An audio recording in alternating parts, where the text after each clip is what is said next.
Hi guys, it's Janae and welcome back to my channel. Today I'm continuing my read along for I almost said Disabled Tyrant's Beloved Pet Fish, volume 4. We're on the final volume. We are on page 91. And just a quick thing before we get started, I've been having some audio issues with my microphone. So today we are trying out my lapel microphone, which is the one that I usually use for filming. It seems like there's a little bit of a strange feedback to it, like sometimes there's a little bit of a metallic staticky noise, but I'm hoping that this is at least more audible than what I had before. If there's no difference, then I am so sorry about that. I just don't have the funds right now to be able to replace the fancy microphone. So yeah, we're kind of like making do with what we have. We're winging it a little bit, which is great. But yeah, I hope you guys will still enjoy it. If you see me looking down, it's because I usually have a table here in front of me where my mic would be, but right now my laptop is off to the side with me, so yeah, a little bit of a chaotic one, but considering I missed actually doing the live stream yesterday, I didn't want to postpone it, and also next week I'm gonna be at a wedding or like away for the week, so I won't be able to do a live stream next week. Didn't want to miss this one as well then. But yeah, I think that is more or less it. If you're new here, hi, I'm Janae. I read Dunmay. And as I said, we're busy with volume 4 of Disabled Tyrant's Beloved Pet Fish. And yeah, I take a break on the hour for 10 minutes just to like refill my tea, stretch my legs, all of that. And I have tea here with me currently. So I think that is everything, I hope. But yeah. I hope you guys will enjoy, and I think we can basically just get started. So let me just quickly take a sip here, and then we can get going.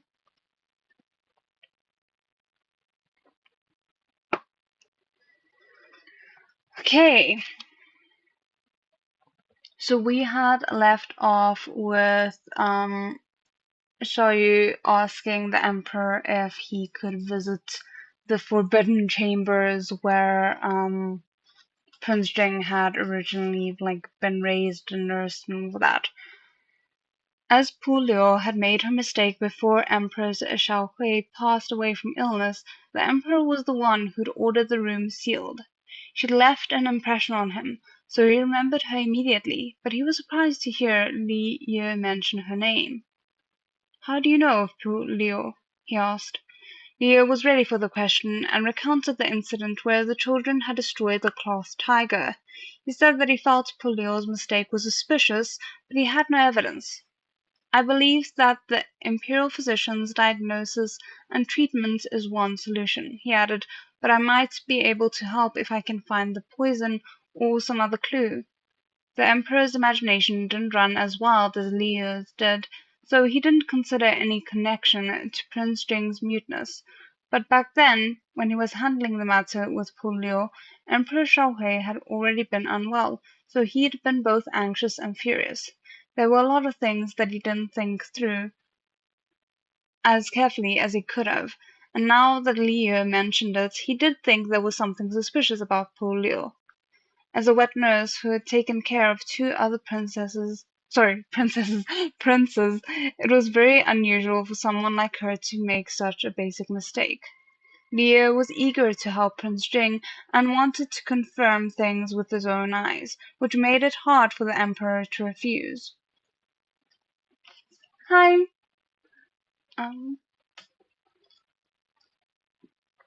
Sorry, let me just quickly see if I can enlarge this a little bit because my laptop is much further away from me than it usually is.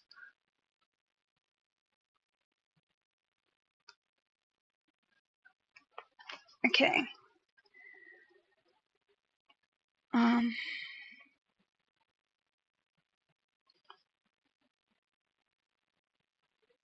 You can go ahead, he said after a moment of thought. Since there are some suspicions around poor Leo, I will ask head eunuch Law to check where she is now. I exiled her from the palace, as I recall it, so we can probably still find her. Leo thanked him profusely. He knew that poor Leo had gone back to her hometown since head eunuch Law had looked into her current whereabouts. Now they could use this information. But there was no need to tell the Emperor about this.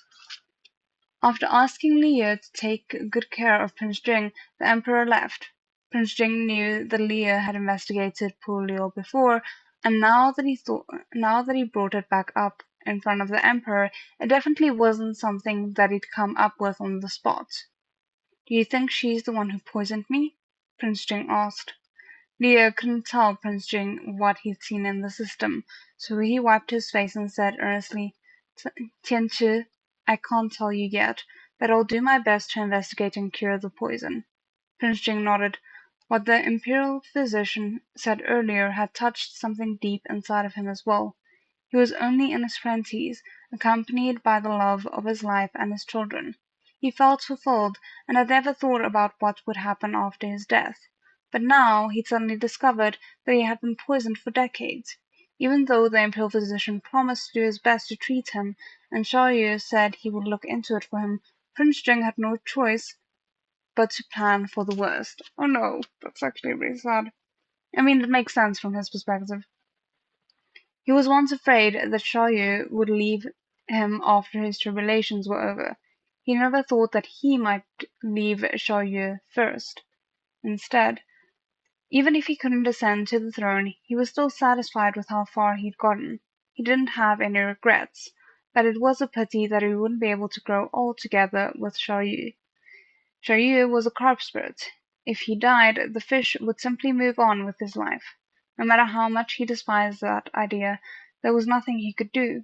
His short human life couldn't keep Xiaoyu forever, but he was satisfied that the carp spirit chose to spend his life with him. Oh, I kind of like forgot about that a little bit in the sense that I didn't think about how Prince Jing was viewing Xiaoyu as an immortal, essentially. But that kind of just hurts now. Damn it.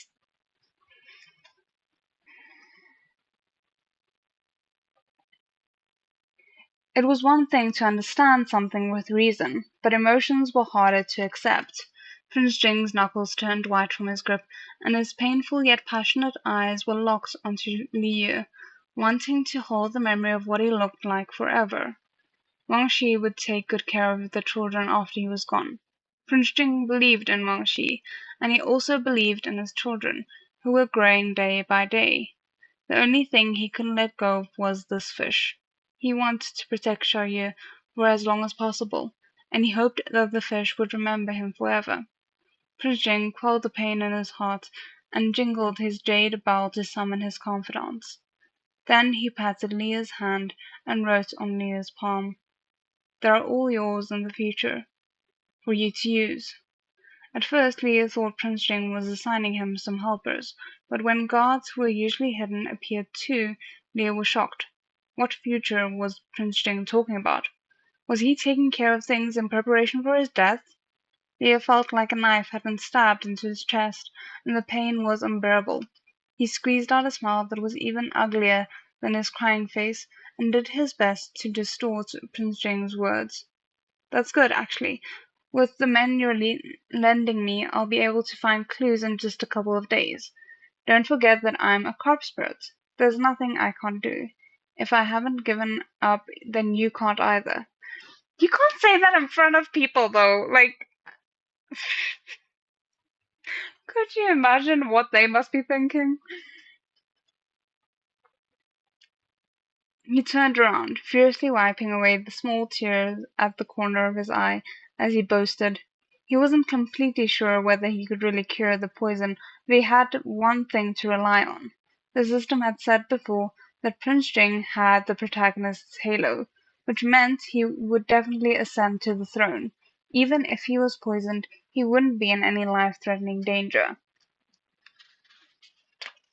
I mean, I wouldn't completely bet on the system in this regard. It was much too soon for both of them to be arranging post-death matters. Prince Jing paused, realizing that this was Leah's declaration of love. He stopped thinking about it, held Leah's hand tightly, and nodded. Now that Prince Jing's poisoning had been uncovered, the Emperor rushed them all back to the palace.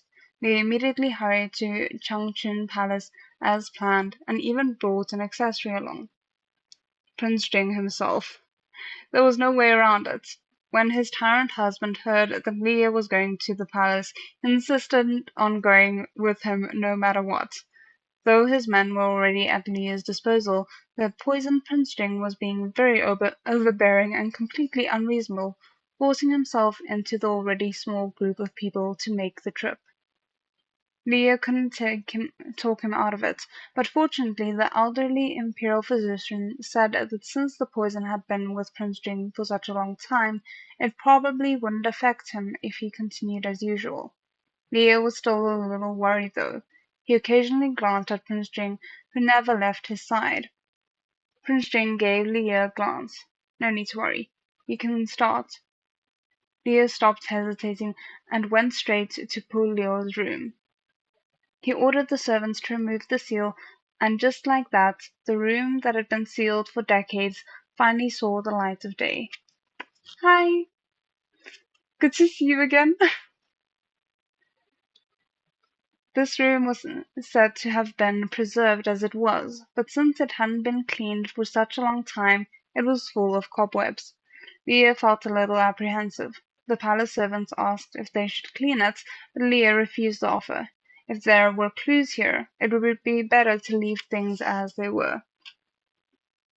Leah took a dry rag to remove the cobwebs in his way, but Prince Jing stopped him, pushed him out of the door, took the rag, and did it himself. Stuck at the door, Leah wondered which of them exactly was the one who was poisoned. Prince Jing had always been like this, though. He didn't want Leah doing work. After the cobwebs had been mostly cleared, Leah was allowed to enter the room again and take a look around. The bed was no longer in a recognizable shape.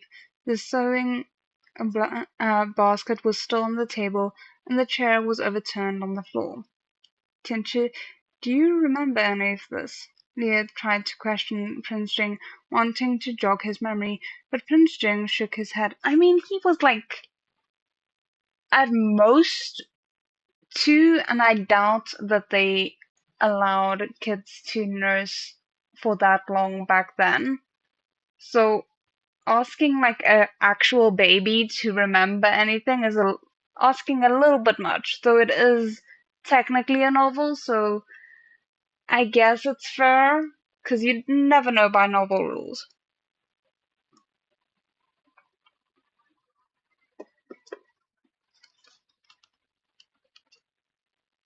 But Prince Jing shook his head. Leah had expected this answer. He put the chair back and sat where poor Leo once had. After letting Prince Jing know he was about to meditate, he entered the system. If he remembered correctly, there were several secrets of Prince Jing's that he hadn't viewed yet, but by his request, the system had allowed him to re-watch the secret to this room before, and now he could trade one of the secrets for another re-watch. He refused to believe there were no clues in this room. Leah didn't exchange all of the secrets at once, instead starting carefully with just one. He once again entered the world of the secret, watching poor Leo wait for someone, scuffle with the servants, and ingest the medicine. He didn't let a single detail escape him. He desperately wanted to be able to pause the memory, thoroughly examine the scene, and then have it continue again. This wasn't his first time reviewing the secret. He thought he'd seen everything there was to see the last time he viewed it, but he still discovered something new. Leah didn't have time to examine the new information as he discovered it, so he committed each part of the memory and then exits the system to compare it to the real room. Right at the end, he'd seen Pulio swallow the medicinal powder. The piece of paper that was used to wrap the powder had slowly drifted to the floor under the table. The paper. His heart jumped, and he stood up. Okay, chapter 123. Fishy cures poison. That sounds promising. Was the piece of paper that once contained the drug still in the room? Leah looked around at once, eager to find it, but all he found were dust bunnies. Leah realized that the memory hadn't necessarily taken place right before Pullio left. Though the Emperor had sealed the room, it didn't mean that everything was still in the same place as it was in the memory. The paper that fell on the floor was most likely cleaned up before then. Leah gritted his teeth. He was a Koi. He wished that he could have a Koi's good luck for this. He calmed himself, sat down again, and compared the details he saw in the memory to those in reality. There weren't any useful clues so far. He spotted the sewing basket and started taking everything out, not hoping for much. Under a few scrapped pieces of cloth, he found a cloth tiger. In the memory, Pullio had a half-stone tiger, and the one here was mostly put together. It should be the same one. Leah assumed that the cloth tiger Pullio was working on had been torn by the children. So which one was it that was then torn? But it seemed that she had made more than one. It made sense. Children's toys broke easily, so they'd have several. Babao and his brothers were the same. Leah held the cloth tiger in his hand, examining it. Then he rubbed it hard. As he rubbed it, he felt something scrape against his palm. The cloth tiger the children played with didn't have anything like that. Leah met Prince Jing's eyes. He took out a pair of scissors and carefully cut the cloth tiger open. The lining came first, which had Pullio embroidered on it, just like the one Leah had seen before. Then, after the cloth tiger was opened, the corner of a piece of paper poked out. Leah paused, then took out the paper. It was folded, and since it had been in the cloth tiger this whole time, it was practically untouched by dust. When Leah carefully pried the paper open, he found a small bit of powder still left in it, roughly the size of a pinky nail. Well, I mean, that would work as, like, the poison that could then be used to develop a cure, right? Was this? We recalled the paper that the medicine had been wrapped in. The color was exactly the same. Tianchi! Leah shouted, excited. Prince Jing nodded and handed Leah a porcelain bottle. Leah folded the paper back up and put it inside. He wasn't sure what the powder was yet, but he hoped that it had to do with the poison. He needed to get it to the elderly imperial physician as soon as possible. Leah exited the room. There was a servant kneeling outside who eagerly asked if he needed any help. He had finally found some clues, so there was no way he'd let someone else help. He held onto the porcelain bottle himself and dragged Prince Jing to the Imperial Academy of Medicine. Imperial physicians could usually tell the composition of a medicine just from its dregs. If it was a powder, they could probably figure out what it was, right? He personally handed the powder to the elderly physician who was treating Prince Jing. The imperial physician still didn't believe that this was the poison, but with Prince Jing and his consort both there, he had to thoroughly check it anyway, so he carefully sniffed the powder. Strange, the imperial physician couldn't believe it.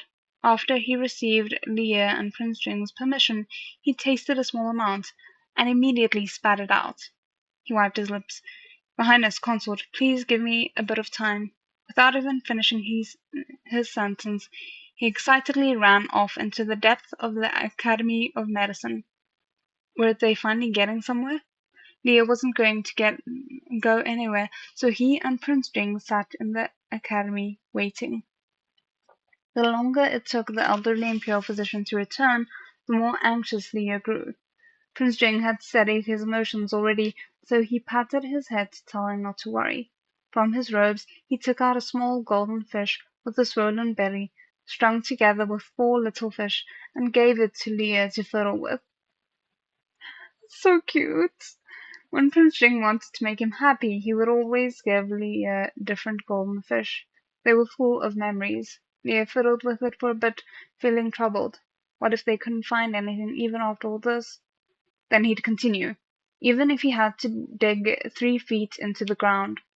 After the imperial physician left, there was no news at all until dusk, when the physician rushed back out with a thick medical book in his arms, missing both his shoe and sock on one foot. What happened there? Imperial physician! Leah shouted at once. The imperial physician looked up to see Prince Jing and Leah, and asked, surprised, Your Highness, consort, why are you still here? He'd completely forgotten they were still waiting. Leah didn't mind. He looked at the medical book in the imperial physician's arms hopefully. Did you find something? The elderly imperial physician smiled and nodded. It's all thanks to you two. I finally found something. Leah's eyes shone, and he had the imperial physician sit down and explain in detail. The imperial physician discovered that the powder Leah had given him was extremely similar to the prescription for nourishing the body, but with an extra ingredient. In traditional Chinese medicine, a slight change could result in a huge difference. With just a single extra ingredient, the intended effect might be completely different. So the imperial physician had rushed out to find out what the extra ingredient was. After extensive verification, he concluded that it was Shiwu-zi. Ye and Prince Jing knew nothing about medicine. Shiwu is a type of tree that grows at the top of the snowy mountains, the imperial physician explained. It blooms and bears fruit every 6 years, and the fruit is called Shiwu-zi. It is amazing for the body, but hard to come by. Not many have appeared in this dynasty, and there aren't even any in the academy at the moment. I was lucky enough to see it when I was younger, and that's how I learned of its medicinal properties. Leah was surprised. It's good for the body? So it had nothing to do with the poison? The elderly imperial physician nodded. Yes, it's good for you, but there is a rule when using Shiwu-zi. It cannot be taken with female ginseng. If those two are taken together, it becomes poisonous. I tasted both Shiwu-zi and angelica in the powder, which means this powder is indeed poisonous. Then, is this the poison that His Highness is afflicted with? Okay, but also, doesn't that mean that you just poisoned yourself? Sir, shouldn't you also just be a little bit worried about your own health? I'm sorry, he did what? My takeout deliveries. Ugh.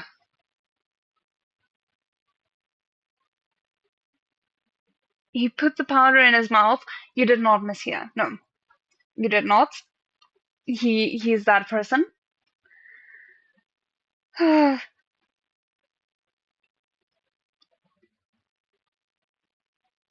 Li told the imperial physician how he'd found the powder, as well as how Polio, the wet nurse, took the powder, and about his own suspicion that the poison had been transmitted to the newborn Prince Jing through her milk. The imperial physician's eyes brightened. That is definitely possible. I'll need to look into it further, but thanks to your help, consort, I'm no longer running around like a headless chicken. He stroked his beard happily. I should be able to confirm it within half a month. Leah finally saw a ray of hope and told the imperial physician that he would be waiting for good news. And although it hadn't been confirmed yet, he asked the imperial physician to keep it a secret. Prince Jing had been poisoned for such a long time, and as of right now, Leah had determined that the culprit was poor Liu, but why would a small wet nurse want to harm the emperor's son, and the servant who argued with poor Liu?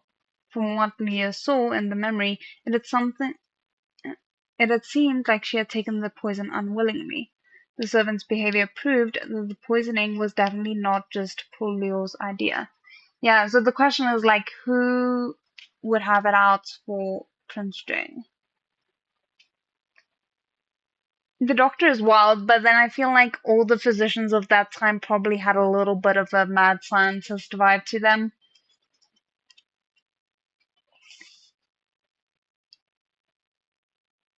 Leah had looked for that servant as well, but he'd seemed quite ordinary, and once she said the servants like this were all over the palace. In comparison, Polio was a wet nurse, so it felt more likely he'd make a breakthrough on the case by looking into her. That was why Leah focused all his efforts there. Now that he thought about it, though, Pullio had been kicked out of the palace. But what about that servant? Could it be that the forces that poisoned Prince Jing were still in the palace, unnoticed by the Emperor? That was almost certain, but it had been over 20 years ago. The other party must be in a significant position of power by now. It could be someone that they didn't even expect. For the sake of caution, it would be best not to reveal their knowledge of any of this, in case the culprit wants to harm Prince Jing again. After he left the Imperial Physician's Hall, Leah headed straight for Tianjin Palace. The Emperor was very happy that they'd found clues about Prince Jing's poison. Though the elder Imperial Physician hadn't confirmed it yet, the Emperor felt that the paper being found within the cloth tiger meant Pullio was definitely involved. Leah asked the Emperor to keep it a secret too, and the Emperor felt his caution was justified. "It's all thanks to you," the Emperor said warmly. The Emperor had given Leah the title of consort and treated him pleasantly mainly because of Prince Jing and the children, but uh, they'd interacted more during the hunting festival. The Emperor had seen firsthand the affection between Prince Jing and Leah, as well as the effort Leah put into looking for clues. Now, though he didn't say so out loud, he trusted Leah completely. He thought Prince Jing was a great judge of character. The Emperor agreed that the findings should be kept a secret. He was thinking a little further than Leah, actually. If Pullio had poisoned the newborn Prince Jing, then what had happened to the other two princes she'd raised? The eldest prince and the fourth prince. Some things were terrifying to consider. The eldest prince and the fourth prince's deaths were unbearably painful to the Emperor, but he had to properly investigate them no matter what. Oh, I hadn't even thought of that. Yeah, that does hurt, okay? It's like a child sticking anything they can into their mouths to explore it. Very much.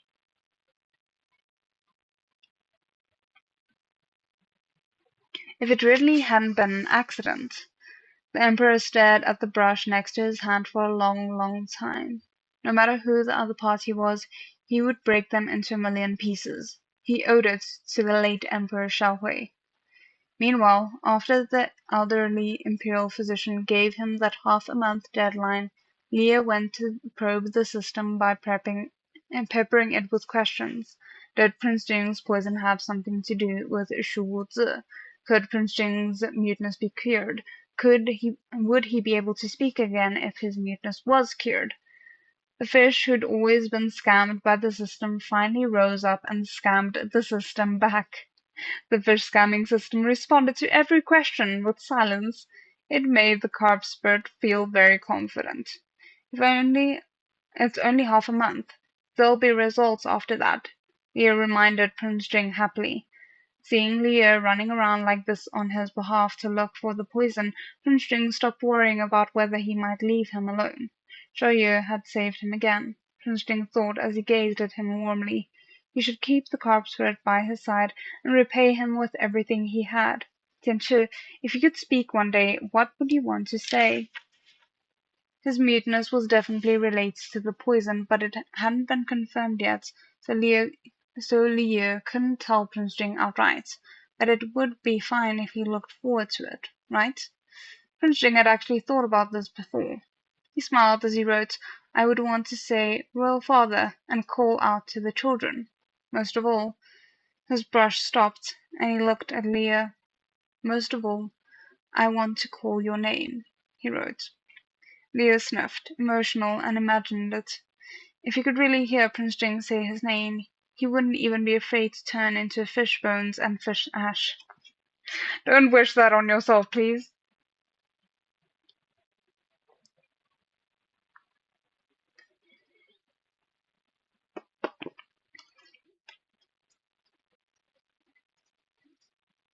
Half a month passed under Leah's excited watch. During this time, head eunuch Luo, who was looking for Pullio on the Emperor's orders, sent a message that Pullio had passed away on the road back to her hometown. Her death further muddied the circumstances around Prince Jing's poisoning. Although that branch of their investigation had come to a halt, the elderly imperial physician gave them a satisfying answer to the other. He'd been looking into the medical records for half a month, and even tried the medicine on himself. Well, I mean, this man is nothing if not committed, I guess. He concluded that the poison Prince Jing was afflicted with was Sherwood's mixed with a female ginseng, as Leah expected, but Leah found it hard to come to terms with the physician's plan to cure it. The poisonous effects of the Sherwood's was hard to cure. The elderly imperial physician believed that the only way was to fight poison with poison, but it was extremely dangerous. The battle between the two poisons would make Prince Jing very weak, and if he wasn't careful he might fall victim to the second poison as well. Well, that's not reassuring at all. The reason the elderly imperial physician dared mention such a plan was that there was an antidote for the second poison in the imperial physician's hall. Compared to the Sherwood's, this other poison was much easier to deal with. Leah hesitated, but Prince Jing had already nodded in agreement. Shoyu had tried his hardest to pave a pathway for him. How could he not walk down it? After Prince Jing took the second poison, he threw up increasing quantities of black blood. The elderly imperial physicians said that the poisons were fighting each other. Prince Jing tossed and turned in pain until his clothes were soaked with sweat. It wasn't until he stopped throwing up the black blood that the imperial physicians let him take the antidote. Afterward, he fell into a deep sleep. Leah stayed next to his bed, distraught for him. The emperor came to visit several times and comforted the children. But perhaps because the other poison was too strong, Prince Jing still didn't wake up after he'd been given the antidote. The emperor was almost beside himself with worry, and the elderly imperial physician couldn't figure out what was going on. Prince Jing's pulse was weak, but his heart was still beating. Leah was afraid that Prince Jing would drift into a coma, so he talked to Prince Jing every day and told him stories about the children. One day, Leah was telling him about how the emperor had made the decision to send about the others to the imperial study room to be tutored by reputable teachers, but that the teacher didn't know what to do when faced with such cute, lively children. Oh my goodness. I'm just wondering, maybe, did they already give Prince Jing that tonic that was a reward for Xiaoyu, or is it maybe an option to give it to him now? I can't remember. Dabao was extremely focused in class. As a 1-year-old, he could sit completely upright. After he started classes, he'd worked out his previous mistake with his ow, I can't even pronounce it properly. Erbao and Sanbao had a great relationship, so great that they would take turns listening to the lecture and playing. The teacher wasn't sure whether to laugh or cry, and Sabah slept through the entire class. Who did he take after?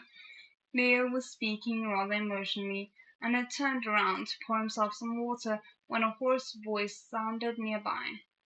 Sure, you...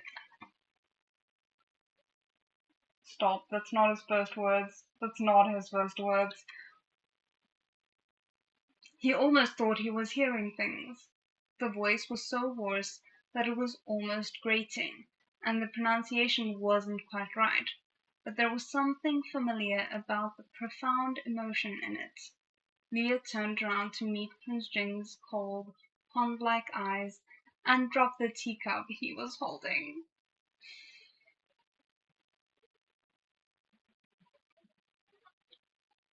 He raised his hand. I must have bowed. Yes, me too, me too. Oh my word. Okay, let's just take a moment. Let's just take a moment, because that just happened. I will stand by the fact that I don't like the fact that his muteness had a cure. Because it just, I don't know how to feel about it, but Nonetheless, I am happy for him. It just, but now we still need to figure out who it was that caused all this harm in the first place.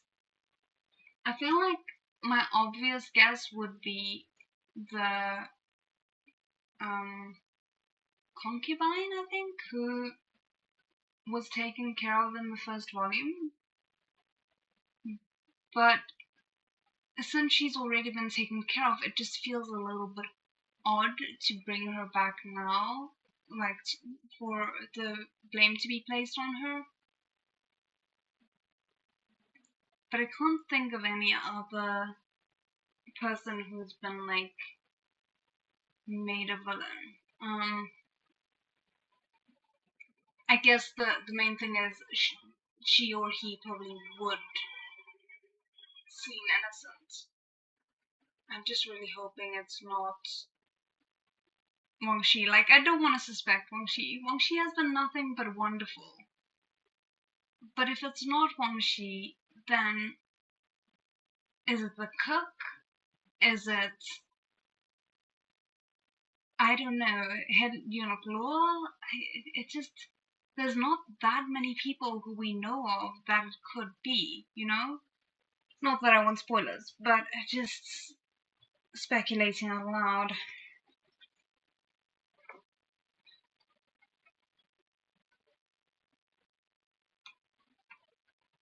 Yes, the one with the cat. Okay.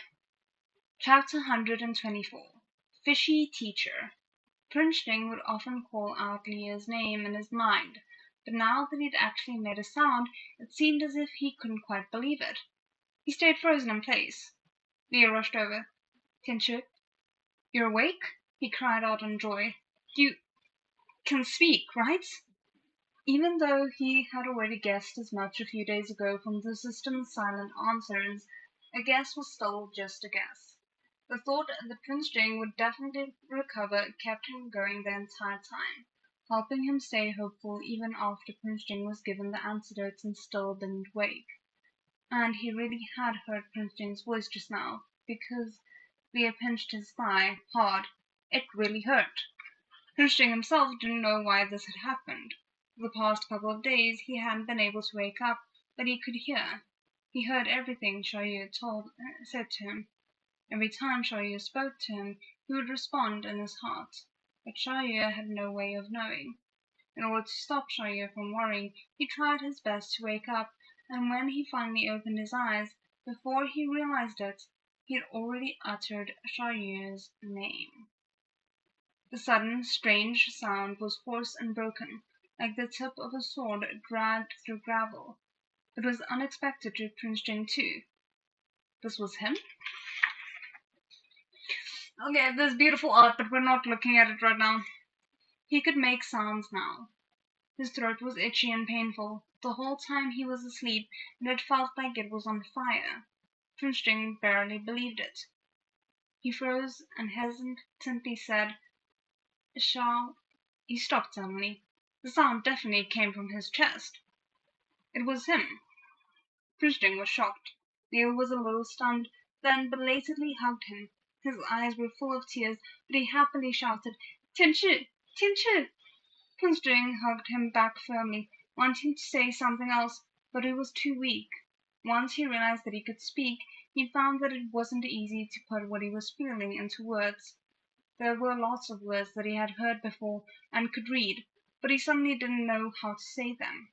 He could only hug Xiaoyu, his chin placed affectionately on Xiaoyu's shoulder, and respond with a heavy,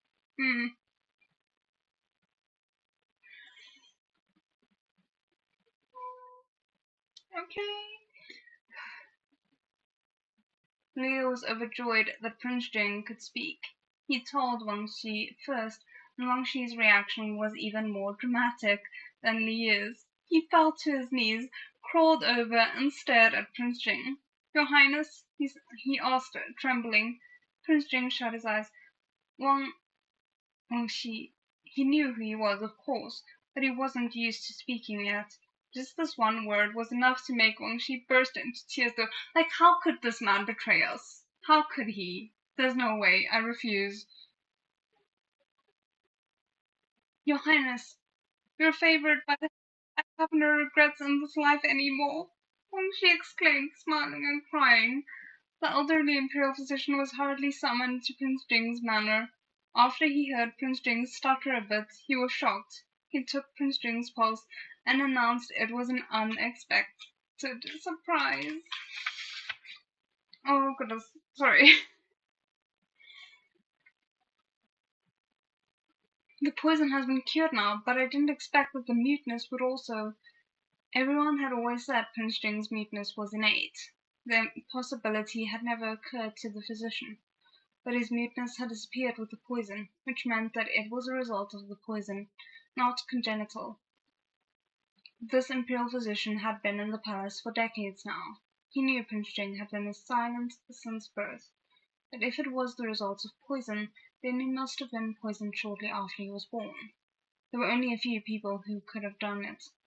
But the imperial physician was only in charge of curing Prince Jing of the poison. With the poison now gone, as well as his muteness, the imperial physician barely even had time to celebrate, so he didn't give the implications too much thought. Leah had thought of something. He threw the imperial physician a look. Imperial physician, since His Highness is cured from the poison and can speak now, does that mean he won't pass on the muteness or the poison to his descendants? Leah, get your mind out of the gutter. Now is not the time to think about making new babies. Honestly, I was just about to say, can we rule Wangxi out? He is so lovely.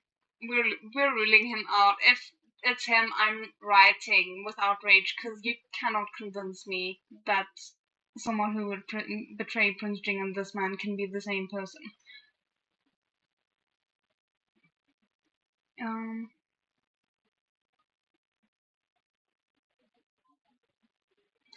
The imperial physician didn't quite understand what he was implying, but he answered just the same.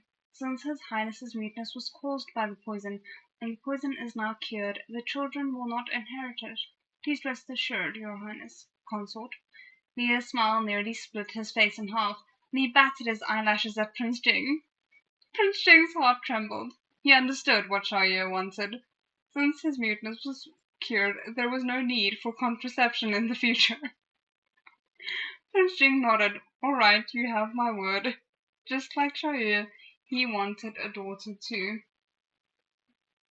With the prince and his consort exchanging loving glances, the imperial physician felt like the air had gotten warmer somehow. He cleared his throat. Though the poison is now gone, His Highness is still weak and should continue taking medicine for a while, he said. The strengthening prescription the consort had is quite good for that. I will add some throat-soothing medicine as well, and I hope your Highness recovers quickly. The elderly imperial physician was so happy that he couldn't stop himself rambling on, eager to explain the medical reasoning behind everything. Leah and Prince Jing just stared into each other's eyes with joy. Gripping each other's hands tightly. Their hearts were overwhelmed with joy. They almost couldn't hear anything else. I feel like someone should be informing the Emperor of all of this. Like, when is he appearing? Because I think he will be, like, over the moon. Sorry, check the time.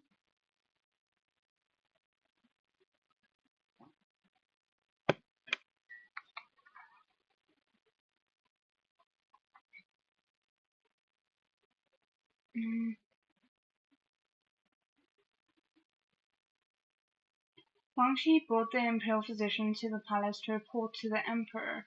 When the emperor heard the news, he rushed over to Prince Jing's manor, where Prince Jing, supported by Liu, knelt and tried to call him royal father. The emperor's feelings were extremely complicated. He felt happiness at regaining what he'd lost, but he was furious that he had been deceived by a traitor. It wasn't appropriate for the emperor to say too much, so he told Prince Jing to stand and patted him on the shoulder. All of his emotions were let out in a long sigh as he said, Tianchi, Get well soon. There are still a lot of matters for you to attend to." He stared at Prince Jing for a long time with tears in his eyes. Prince Jing had only just regained his ability to speak, and so he could only say a few words, but the Emperor was very satisfied. But they couldn't tell the outside world that Prince Jing could speak again. If they found out that his muteness had been fake, then what was real? Poor Leo was reportedly dead, but there was no evidence yet, and the midwife who delivered Prince Jing and the imperial physician who diagnosed him back then still needed to be investigated too. It was true that the Emperor hadn't heard Prince Jing's cries when he was born, so there had to be something more to it. The belated realization that Prince Jing wasn't born mute was like a sharp rock, shattering the decade-long peace within the harem. Someone uh, cue the Korean drama love song right now.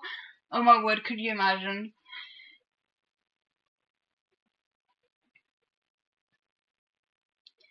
Laura Sheng and the Imperial Guards were currently investigating the cause of poor Liu's death.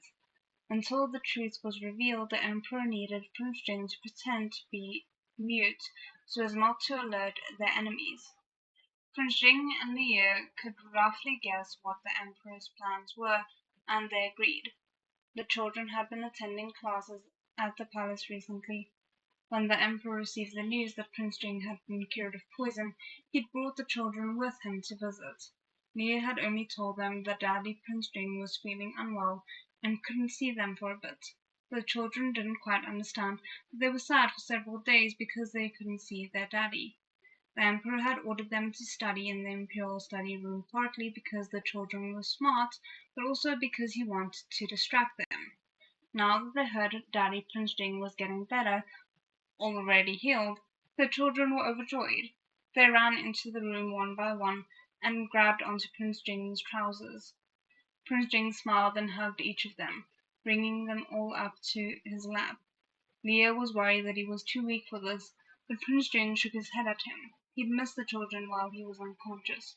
The children hadn't been hugged in a while, and all of their eyes were rimmed red.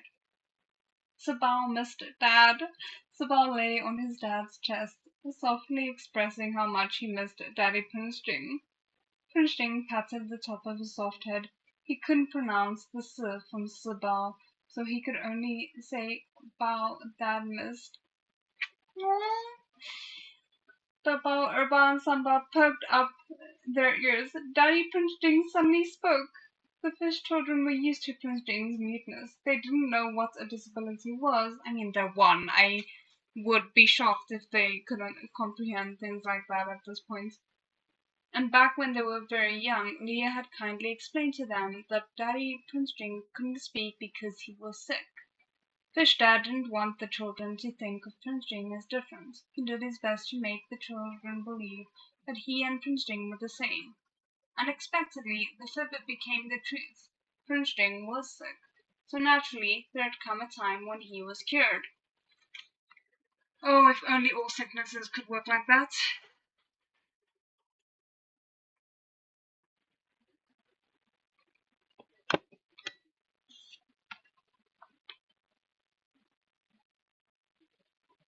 Daddy's all better now, Dabao suddenly realized.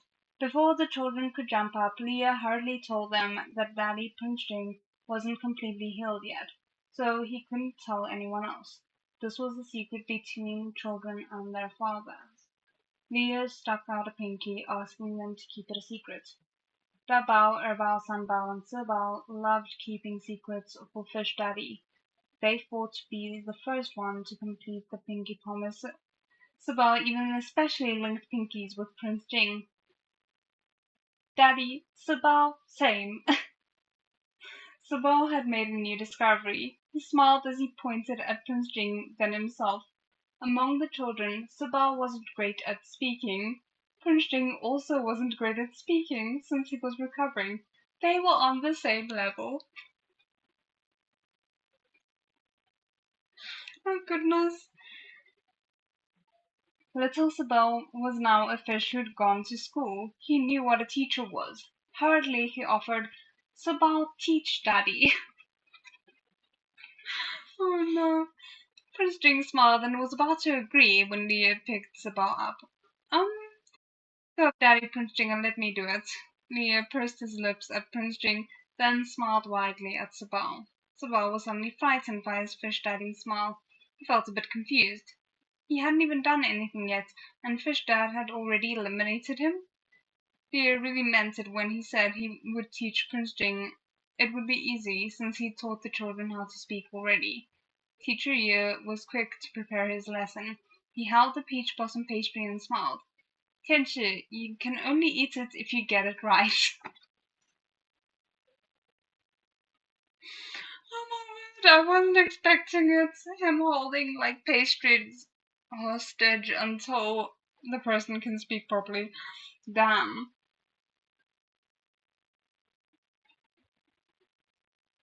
Prince Jing smiled back slightly and nodded. Was Leah trying to start his education? But it wasn't bad to have a reward. There was no way Leah could start by teaching Prince Jing to say Dad. Prince Jing was a little out of practice. He could read, but it came out a little different when he tried to say it. It was because he didn't have any actual experience with reading out loud.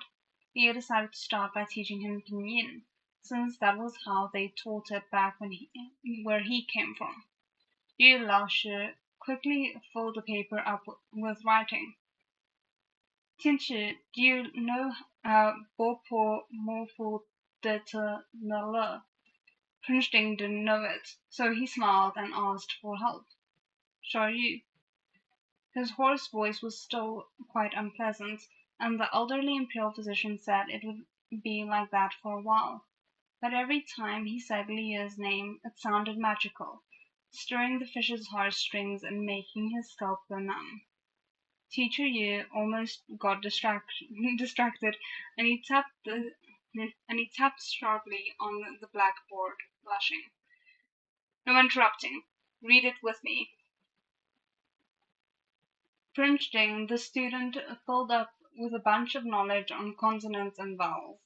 He was the first person in ancient times to learn about pinyin, but he didn't find it too difficult. Since he listened carefully to Leah and picked things up easily, he soon realized that Xiaoyu seemed to be teaching him some form of basics. After he got the hang of the vowels and consonants, Xiaoyu wrote out the most commonly used pinyin and taught him how to string it together. Prince Jing stumbled a bit, trying to combine it all, and would occasionally make mistakes, but Leah told him to take his time. Prince Jing slowly learned how to first say a word, then a phrase, and then people's names. Perhaps it was fate. Xiaoyu's name was the first one he called, and the only one that he never got wrong. To help Prince Jing improve faster, Leah gave him the task of reading out loud. That usually happened in the morning, as Leah believed the morning was when one has the most energy and was in the best state for learning, perfect for reading practice.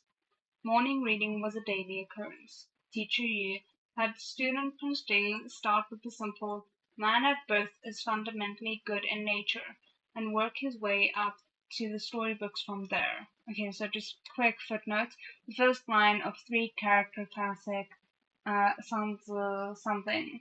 A piece of classic Chinese literature often used to teach children, which I have apparently never read because I cannot recognize the last character. He would often give personal demonstrations and surprise checks. "Tianchi, how is this pronounced?" Teacher Yu flipped to a certain page of a certain storybook, pointed to a certain line, and pretended to casually listen for his answer. Student Prince Jing glanced at him and read emotionlessly, "Husband." His cold face and voice tickled Leah's heart. Oh my word. What about this one? "Partner." He pronounced both words flawlessly. Leo was over the moon, thinking that he was sneakily taking advantage of his students. In reality, Prince Jing knew exactly how many times he'd read those words, and he was absolutely going to make Leo pay for it in a different way in the future. Leo treated his prince student and his fish students differently. He was stricter with Prince Jing. The children would get a peach blossom pastry even if they just blew a bubble, but he would only give Prince Jing a peach blossom pastry if he was in a good mood, even if Prince Jing's mouth was dry from reading all day. But Prince Jing didn't complain. He smiled and ate the peach blossom pastries from Leo's hand. One of Yulash's fingers would always inevitably end up in Prince Jing's mouth. Okay. Teacher Yu couldn't bear it anymore, and there was no need for him to bear it anymore either. It's okay to take a break from learning how to speak once in a while, Teacher Yu said shyly. Why don't we first have a daughter? Mm-hmm. I can tell Leo's totally pure of mind and heart. Okay, so we are 3 minutes before the hour, so and at the end of the chapter, so I'm quickly gonna take a 10-minute break now. We should be back at like 7, 8 past, and then yeah, we'll continue for another hour. So I'll see you then.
Okay, we should be back. I hope the audio is still.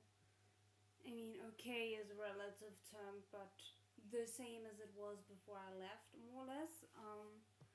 So just quickly, we are on page 116 now. I am hoping we can maybe do like 15 more pages before the end of the hour, so we'll see how that goes. But yeah, for anyone who wants to follow along, we are at chapter 125, Heart of the Matter. I feel like that's the first one in quite a while that hasn't had fish somewhere in the title. Okay. Leah had his own guesses as to who had orchestrated the poisoning of baby Prince Jing, but he was just Prince Jing's consort. If he tried to look into the harem incidents from several decades ago, he'd face a lot of roadblocks, so it was best to just let the Emperor investigate. For now, there was nothing he and Prince Jing could do but trust the Emperor. Other than that, there was a horrifying fact to consider. In this world, Prince Jing was cured, but the Prince Jing in the original book must have been mute his whole life. No wonder the children he had, either in this world or the book, could all speak. It wasn't because he was lucky, it was because his muteness wasn't genetic. In this world, the truth was fortunately revealed, but in the original novel, there was no cop spirit to help him figure out the truth.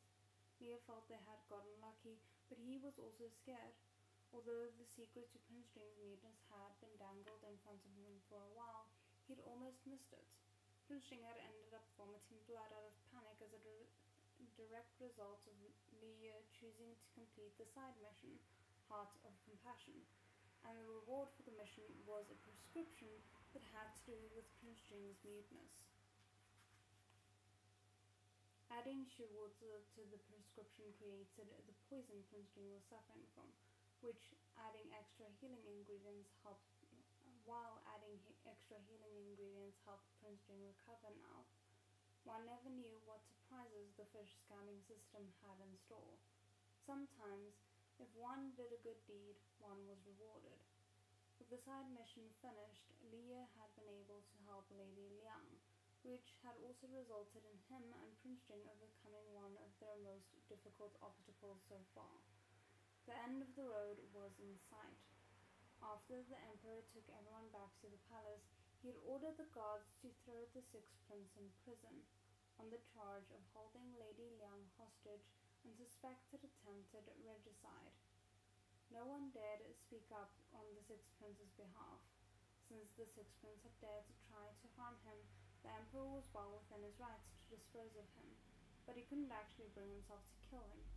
Keeping him alive was a sign of extreme benevolence.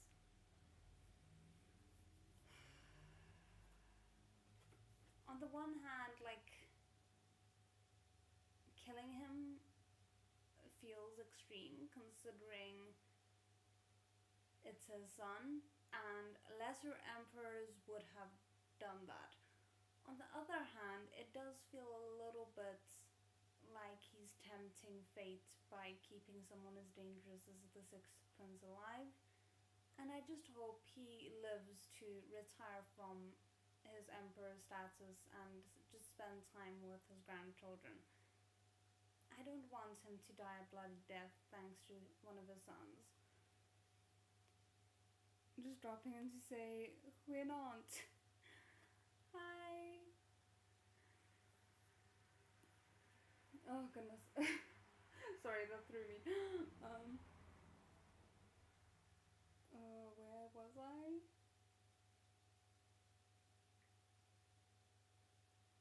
This time, concubine Zhang knew that the sixth prince had committed an unforgivable. Crime. So, in the spirit of self-preservation, she shut herself in Yongfu Palace and didn't come out unless absolutely necessary. The Emperor reprimanded her severely, but as she wasn't directly involved with the sixth prince's actions, he allowed her to keep her concubine title. In front of the Emperor, she was usually just a tumultuous quail, and it was precisely this quail-like personality that saved her in the end. I love that she is being compared to a fish. Like, the level of fish puns in this book will never cease to amaze me.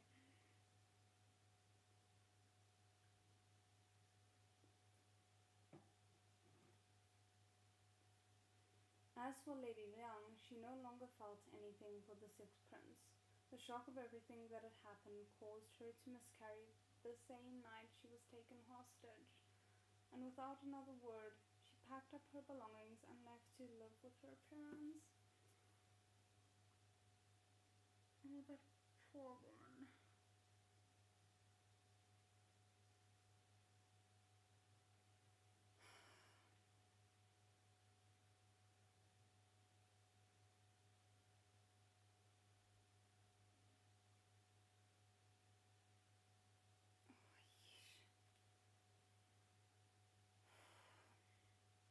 The framed concubine Lu was released after a bout of investigation and reunited with the eighth prince, while the seventh prince and his mother, consort Li, learned from the emperor that they had been part of the sixth prince's plot as well. The seventh prince learned that although he might know someone, he couldn't know their hearts. The two young princes matured quite a bit thanks to the events of the hunting festival. And since the emperor had sent Prince Jing's four sons to the imperial study room, the seventh and eighth princes were no longer the youngest ones there.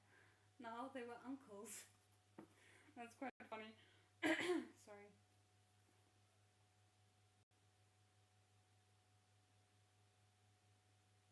The two little princes puffed out their chests proudly.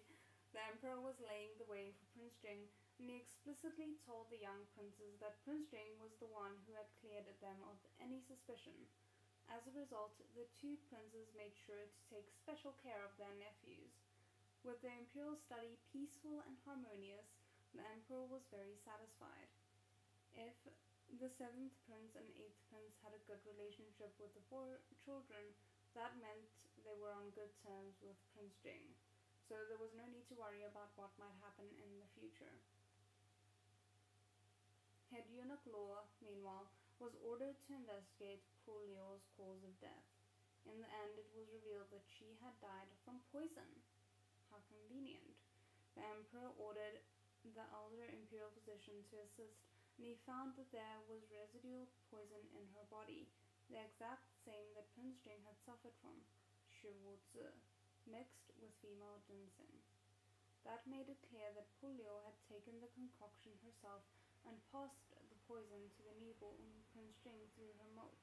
The poison must have taken hold of her after she left the palace. It was lucky that she didn't directly give Prince Jing the poison, or he might not have lived for more than a few months. Since the shiwuzi was passed through her milk, its toxicity was weakened, so instead of death, its only effect was that Prince Jing couldn't speak. The poison that stayed in Prince Jing's body caused him no other harm. That was where the poisoner's shrewdness lay. If Prince Jing had been poisoned directly and died, the emperor would have launched a strict investigation. But if he was poisoned indirectly and simply appeared to have been born mute, the emperor would at most have the imperial physician take a look at him. He'd pray to the heavens, but he wouldn't punish anyone else. I mean, it makes sense. I'd be hard pressed to believe that the schemer knew what effect the poison would have, but I think that the schemer assumed that there would be something harmed in Prince Jing, and that any of that would be attributed to like a birth defect type of thing. Which, yeah, that's pretty damn insidious.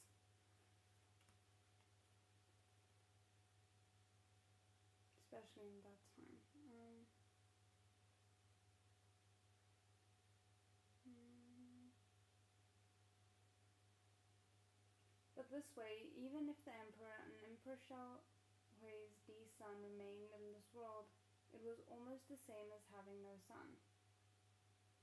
The emperor was very sure that he and Pu Liu held no grudges against each other, so he didn't understand why she would do this. Pu Liu must have been acting on someone else's order. Liu Risheng continued to track down her family members. He found that her family had fallen victim to a plague not long after she'd passed away, and they had perished as well. Again, that feels very convenient. And of the two midwives that delivered Emperor Shaohui's child back then, one of them fell off a cliff, her body never recovered, and the other one was run over by a carriage after she got drunk. Wow. Okay.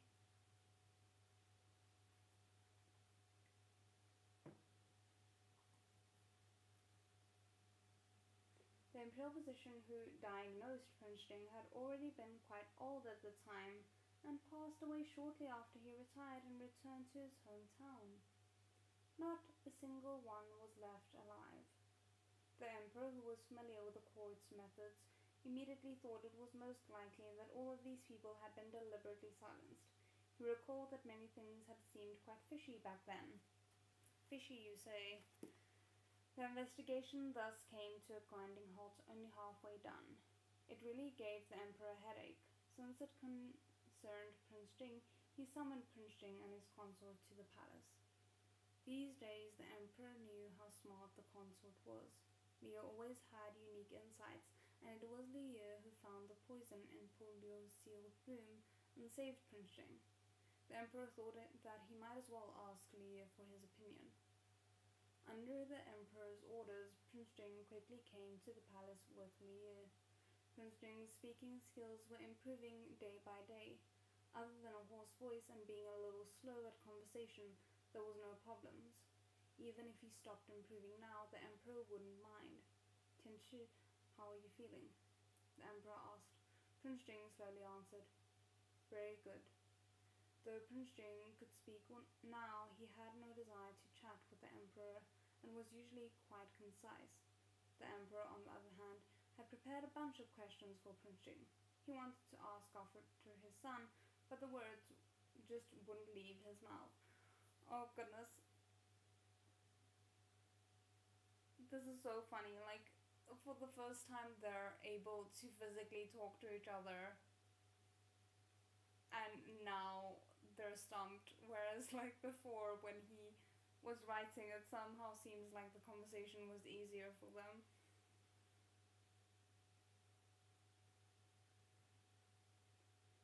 Wang Shi had told the emperor that Prince Jing woke up early every day to read out loud in the manor, reading everything loudly from the 3-character classic to storybooks. Prince Jing looked cold and aloof.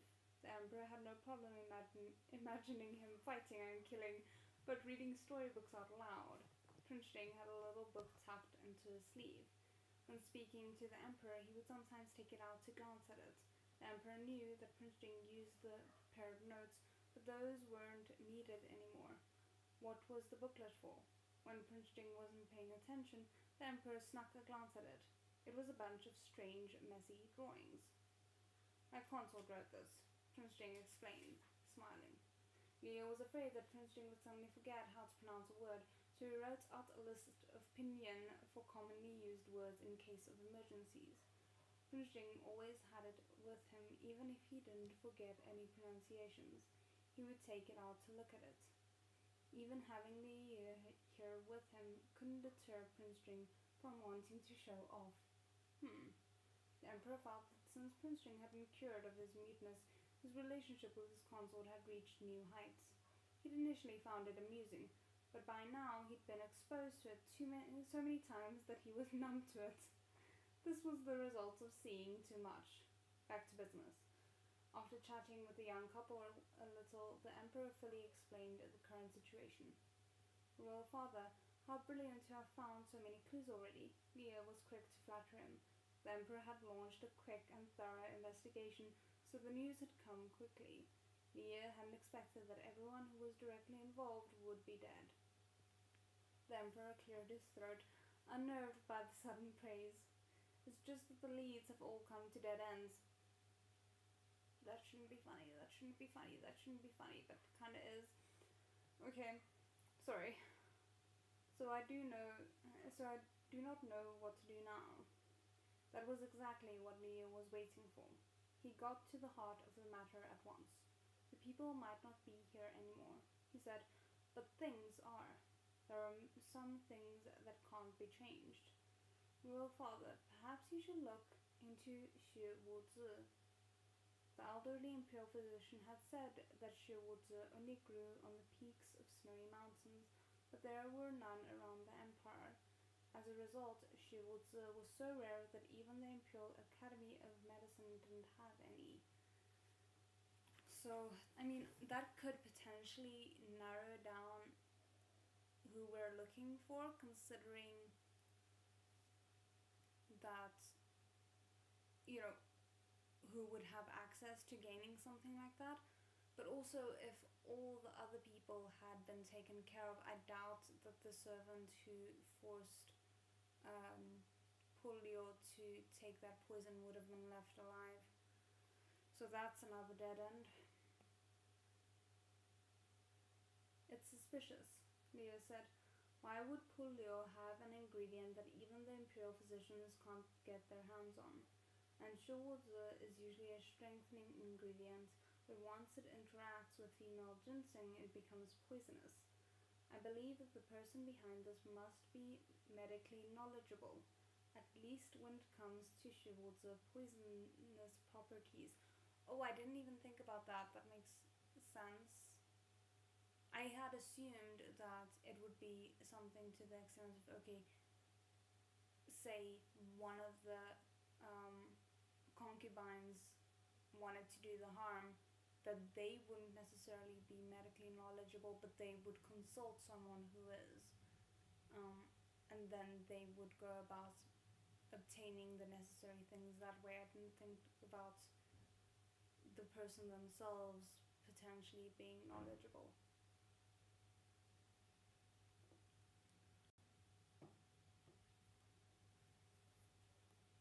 I can't remember if any of the concubines were said to be very knowledgeable with medicine. According to the elderly imperial physician, the formula of the poisonous powder was the same as the ancient prescription Liye had, but with the addition of Shouwozi. Those who were unfamiliar with its properties would have assumed that the Shouwozi was added for further nourishing and strengthening effects. Perhaps that was another way to hide the poison. Liye fretted as he spoke. Shouwozi was rare in the empire. So was it possible that it had to do with another country? There were no foreigners in the emperor's harem, though.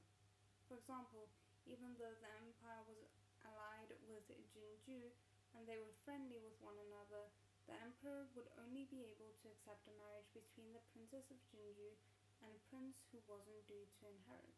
He would never accept someone from Jinju as one of his own concubines. That was how he'd always done things. He strongly suspected that Polio's Shouwozi came from another country, but where could it have come from if there was no foreigners in the palace? Could Polio have been from a foreign country? The more Leo thought about it, the stranger he thought it was, and he found himself asking the question out loud. The emperor was a bit surprised. He fell into deep thought. I will order a new investigation into Shouwozi, he said after a while. Realizing that the emperor didn't want to elaborate, Liye didn't ask any further questions.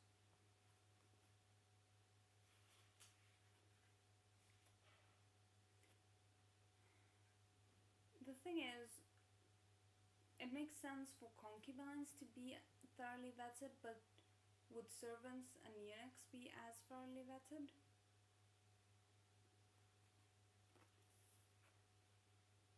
When they left Qingqing Palace, Liye gently nudged Prince Jing with his elbow.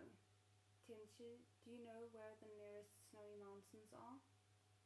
Prince Jing couldn't speak while they were outside, so he simply wrote one word in Liye's palm, Luolan. What's Luolan? Liye was confused. He was a transmigrating fish, and his geography knowledge was pitiful. Jinji was the only neighboring country he knew, and that was only thanks to the original novel. He had never heard of Lolan before. Prince Jing wrote, Lolan has snowy mountains. 30 years ago, the royal father toppled Lolan. Well, that would be a motive. So it was a country that no longer existed. No wonder he'd never heard of it before. Could Shibuya be from Lolan then?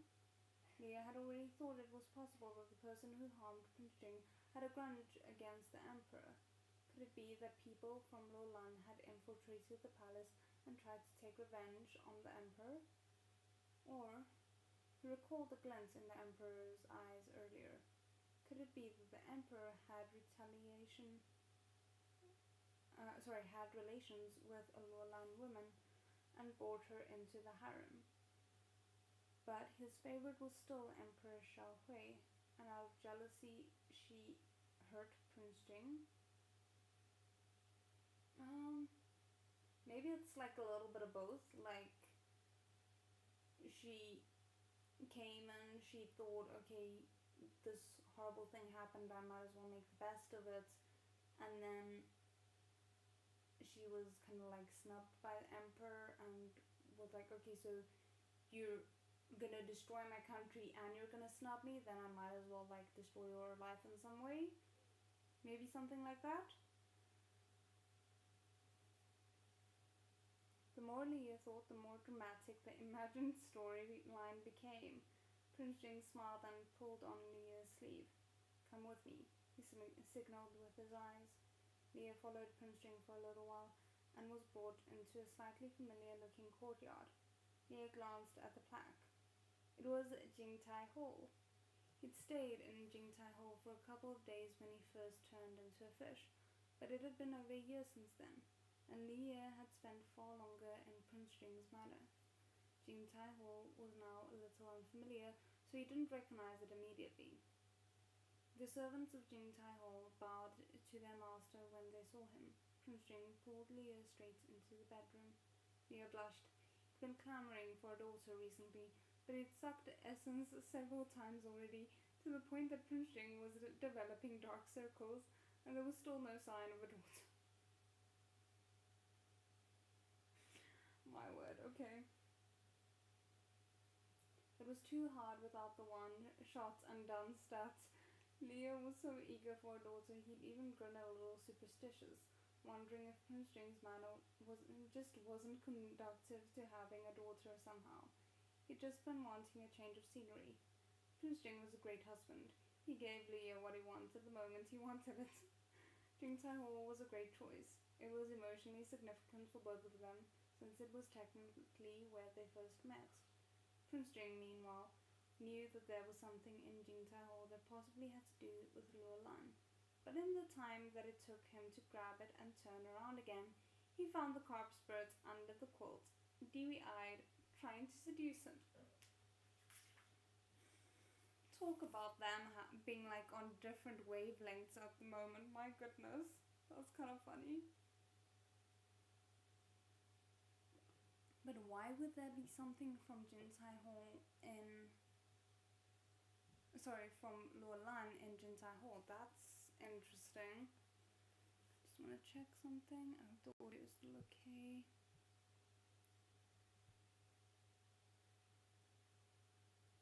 Okay. Page 127, chapter 126. Lusty, horny, fishy. Oh goodness. The shameless fish couldn't wait anymore. He patted the bed. Tianchi, come quickly. Prince Jing couldn't help but laugh. He put down what he was holding and walked over to hug and kiss his fish. He was fiddling with Prince Jing's sash, about to take it off, when a notification suddenly appeared. User, the side question, warm cotton jacket, has reached the activation conditions. Please confirm whether you'd like to begin the mission and what form you would like to complete it in. 1. Human form. 2. Fish form. Holy hell, Leah sat up suddenly. This familiar format and warm cotton jacket, wasn't that what you'd call a daughter? Is it? So it really was a location issue, wasn't this? She's coming. Leah excitedly waved his arms around, planning to enter the system immediately. Finching had no idea who Leah thought was coming. He was just starting to get jealous when a soft noise came from outside the window. His gaze turned cold. He jumped up to the window, pulled out his sword, and stabbed it through. That sounds intense. His sword was blocked, and there was a crisp sound as blades connected with each other. Okay, but I'm just scared that Xiaoyu is going to be so excited that he's not going to think about actually. Oh, sorry, I got something in my eye now. About actually selecting the human thing for this, which I guess on the one hand, it's probably better to do it as a fish, but then, like, how do you explain him being missing? There's just a lot of complications either way, I guess.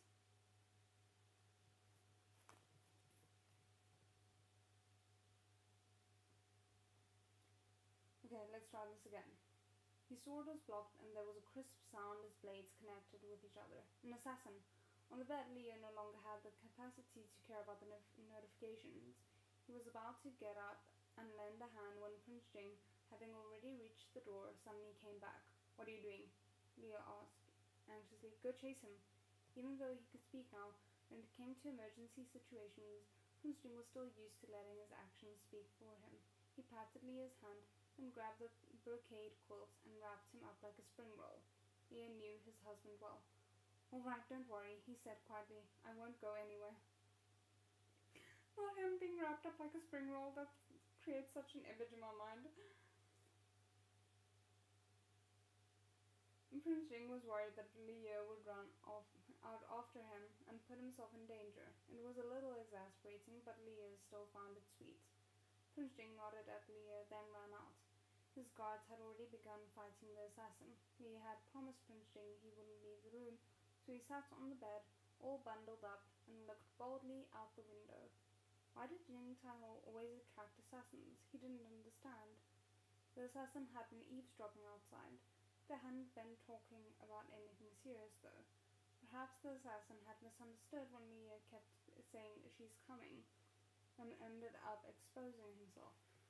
I mean, I guess that makes more sense when it's in Chinese because it's like it sounds gender neutral in Chinese, or at least it would in modern day Mandarin. I don't know about the traditional Mandarin.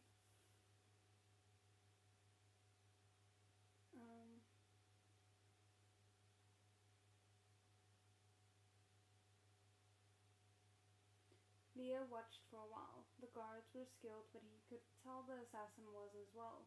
They were reaching a stalemate. But the assassin was only one person, and the number of guards kept increasing. Soon Prince Jing joined the fight. He launched a surprise attack when the assassin was distracted and kicked him in the chest, knocking him to the ground. "My husband is so cool." Leo was about to cheer when a guard moved forward to tie the assassin up. Eerily, the assassin chuckled coldly and committed suicide. Everything happened so fast. The assassin used an unknown method to suddenly spray a large amount of dark liquid from his chest. Reacting quickly, Prince Jing pulled the guard aside just in time. The liquid seemed to be a strong corrosive. The assassin soon turned into a pile of sludge. Ugh! The spectating Leo was so shocked that he covered his mouth and shrank away from the window. Prince Jing promptly rushed back to the room to check on Leo. "Xiaoyu, don't be afraid," he called out in a low voice. "I'm fine." Some fear still lingered. "The assassin just now. He's been taken care of, don't worry," Prince Jing said. Leo nodded. It wasn't that he'd become more delicate now that he was in ancient times, but he was truly unprepared for that scene. Anyone who saw a living human turn into a puddle of goo would be frightened. I think so, yeah. It was was terrifying to know that there were things out there that could melt even human bones. But honestly, when he thought about it, that was no big deal in the face of a transmigrating fish and its system. Frowning, Ian managed to make himself accept this explanation. Tianchi, what's up with this assassin? He asked. Prince Jing helped him sit down and pointed at the item that he'd fetched earlier, a sword. The assassin left this last time, he said. They're working together. Huh? There were way too many assassins at Jingtai Hall. Which time was last time? The female assassin, Prince Jing reminded him. Leah finally remembered. When he was still a good mission-completing system fish during the share a bed with the Tyrant quest, he'd run into a female assassin who'd ended up being killed by Prince Jing. There we go.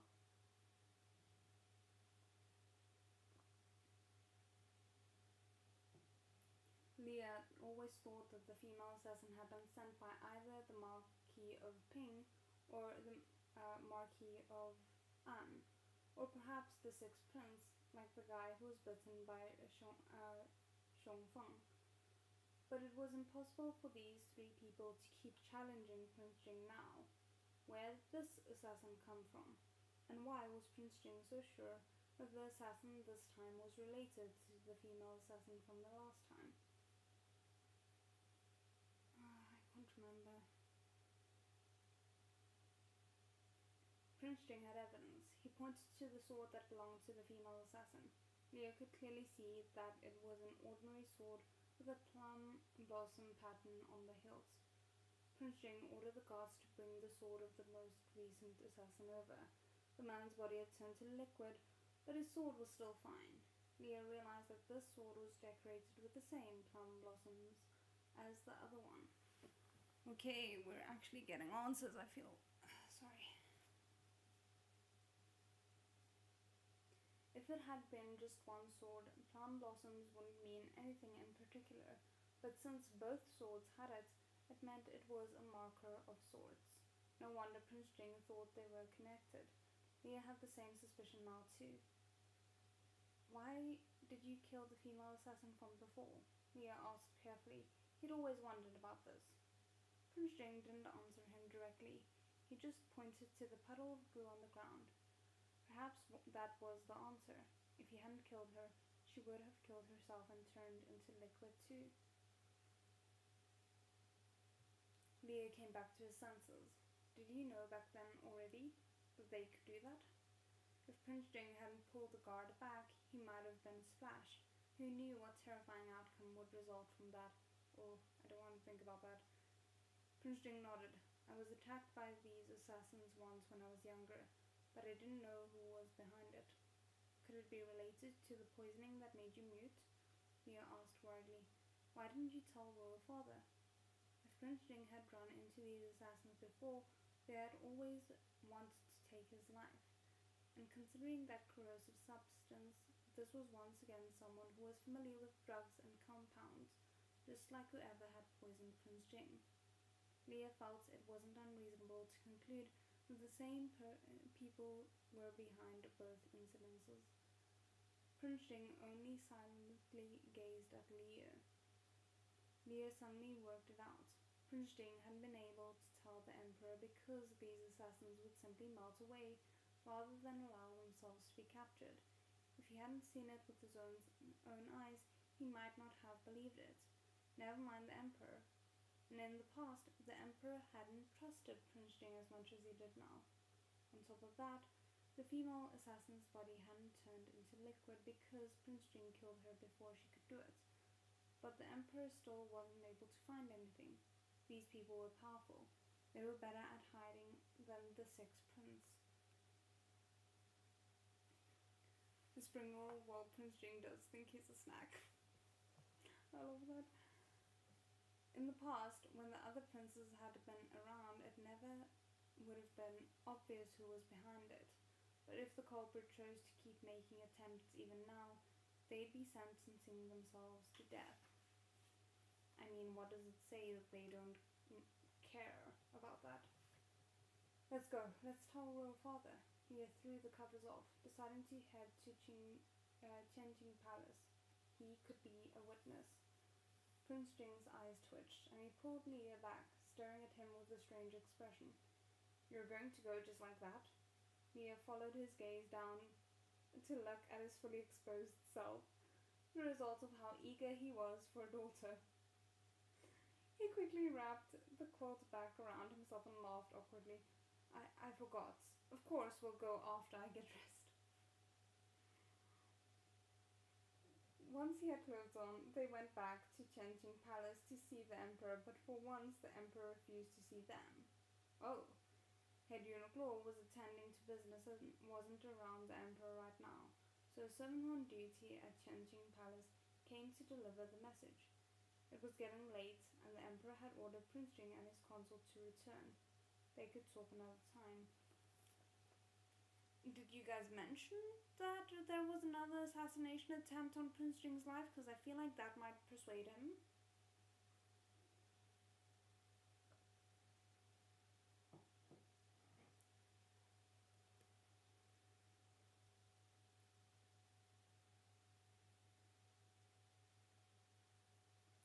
Leo glanced at the moon high in the sky. It was indeed quite late, so Prince Jing returned to the manor with Leo. On the way, Leo chatted and laughed with Prince Jing, but he suddenly started urging him to hurry, as if he'd remembered something. When they got back, Consort Yu didn't even check in on the fish children first. He pulled Prince Jing straight into the bedroom. Prince Jing felt like this was exactly what had happened earlier in the night, except reversed.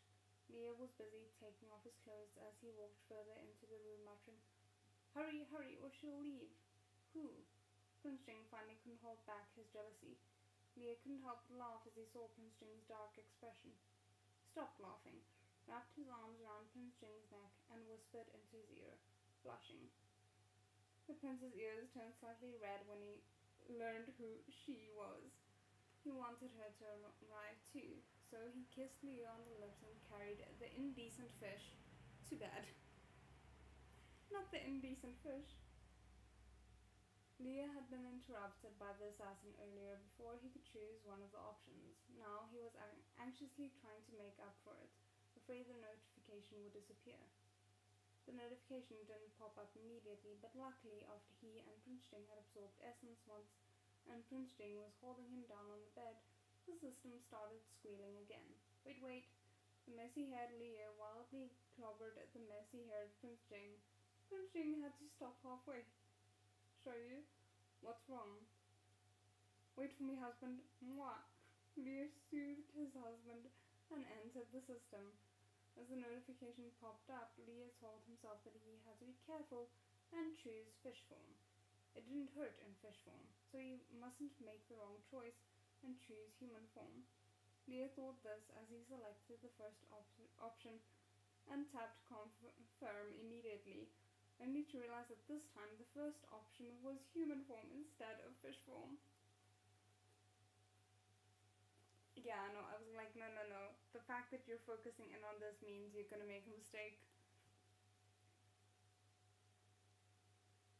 Why did the option order change? Would it kill the system to not scam fish for once? Leo felt like crying when he saw that the mission was now in progress. System, can't I undo the choice I made? Leo tried to haggle the system. The fish scamming system took every chance it could to scam him, so it obviously wouldn't let him undo it. Leo was kicked out of the system and found his husband hugging his waist. He thought his thoughts were messed up. What should he do?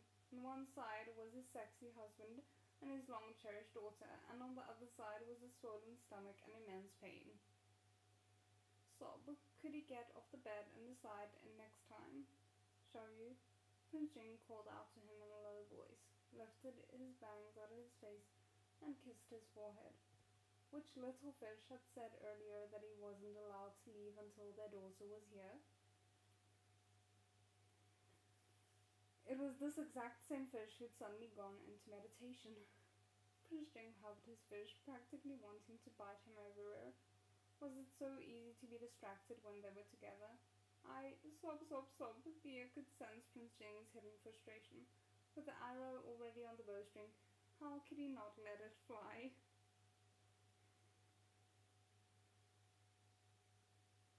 Leo was shooting himself in the foot, was shooting himself in the foot, but he knew how to enjoy himself. Now that Prince Jing could speak, Leo's scalp went numb, and he found himself panting slightly every time Prince Jing called his name in that low, hoarse voice. He even forgot what his last name was. With this pleasure staring him in the face, who'd remember anything about fish or human form? Prince Jing spent quite a lot of effort in order to make sure his daughter arrived smoothly, filling Leo up until he couldn't open his eyes and was about to pass out at any moment. Finally, Prince Jing wound down and lovingly kissed Leo's eyelids. To prepare for their daughter, Leo had started doing a lot of strange but cute things, like putting a small, soft pillow underneath his waist so he didn't waste anything. Prince Jing didn't understand what he was doing at first, but when he looked at the messy Xiaoyu, he suddenly realized what was in danger of being wasted. My word. He blushed. He wanted to give Leah a daughter too, and he had something better than a soft pillow. He reached his arm over to let Leah use it as a cushion. Hold on. Sorry about that. Leo's back, hips, and legs were all sore, and he fell asleep immediately. When he woke up, he found that his back had been supported the whole night. Crap, a daughter would have to come now. Sob, sob, sob. But he'd have a large belly soon. What should he do? Leo desperately wanted this daughter, but now that she was coming, he was beside himself with worry. How much would it hurt to do this in human form? Leo hated pain, but he was a father and understood his own priorities and boundaries. This was a life. Now that it was here, he couldn't say he didn't want it, especially the darling daughter he'd been looking forward to for so long. Gazing at the peacefully sleeping face of his husband next to him, Leo made his decision. Experiencing birth in human form couldn't be that hard. For his husband and his daughter, he'd do it. But we'll see how he feels about that in the long run.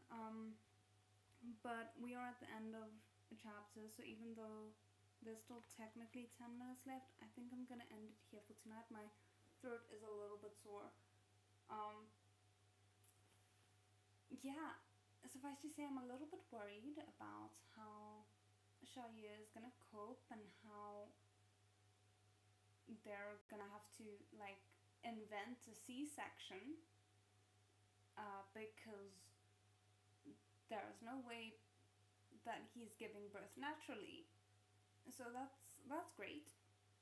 Not stressed about that at all. But yeah, that was a great episode. That was a great session, shall we say. That was a great couple of chapters. So yeah, I'm a little bit scatterbrained right now. But I hope you guys enjoyed it. And otherwise, I will see you guys in 2 weeks' time, back the Monday after next. So yeah, 再见。